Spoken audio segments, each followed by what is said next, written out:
ইলিশের এই রেসিপিটা এতটাই সোজা যে ছোটরাও এটা বানাতে পারবে।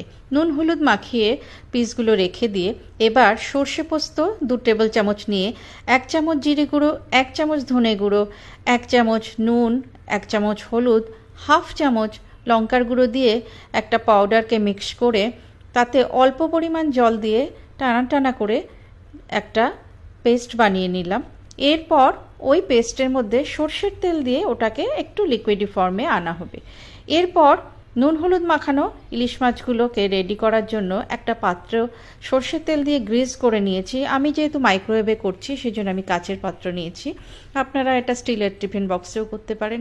মাছগুলো নুন হলুদ মাখানো দিয়ে দেওয়ার পর এবার সেই মশলার পেস্টটা দিয়ে এরপর 2 টেবিল চামচ ফেটানো দই দিয়ে ভালো করে মাছটাকে মাখিয়ে নিয়ে অল্প পরিমাণ জল দিয়ে এই মাছটাকে একটা গ্রেভি আনাতে হবে, কেননা যতটা পরিমাণ জল দিলে মাছগুলো একটু ঢেকে যায়, ডুবে যায়, সেই পরিমাণ জল আমি দিয়েছি। তার সঙ্গে কাঁচা চেরা লঙ্কা এবং 2টো শুকনো লঙ্কা দিয়ে ঢেকে 30 মিনিটস আমি মাইক্রোওয়েভ করেছি 300 ওয়াটসে, বা আপনারা কড়াইতে জল গরম করে টিফিন বক্স ঢেকে আধা ঘন্টা স্টিম করতে পারেন। ভীষণ সুস্বাদু হয়।